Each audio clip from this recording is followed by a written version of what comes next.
पंचम भूले देह सुधी। जब वृंदावन का वास मिल जाए ना तो शरीर की सुध बुध खो दो महाराज। केवल रमण रेती में नहीं लौटना है 10 लोगों को देख करके, रमण रेती के रज में ही केवल नहीं लौटना है, वृंदावन के कण कण में आपको लेटना होगा महाराज। क्योंकि वृंदावन का कण कण बोले श्री राधा राधा, कण कण में महाभगवान है महाराज।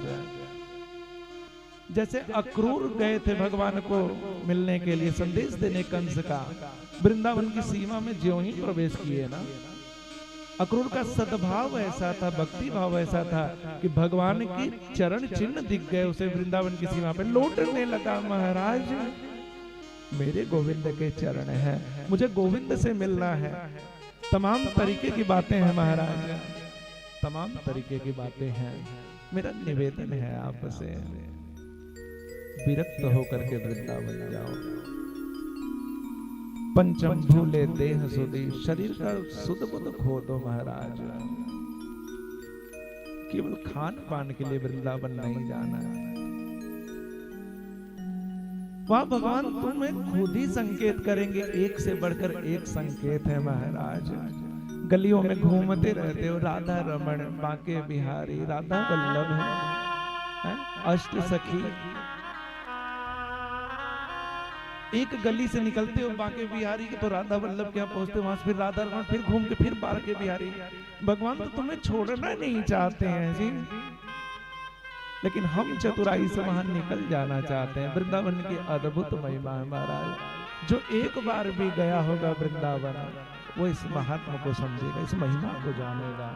छठे भावना रास की, सब कुछ भाव में ही समाया है महाराज।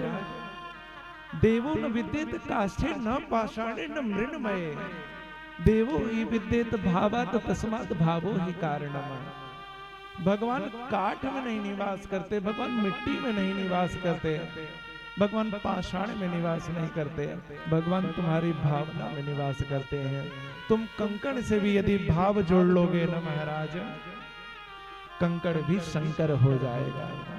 प्रमाण है, मूर्ति में भावना करोगे तो भगवान प्रकट हो जाएंगे। इसी भागवत में भगवान ने ब्रह्मा से आश्वासन दिया है भक्ति का।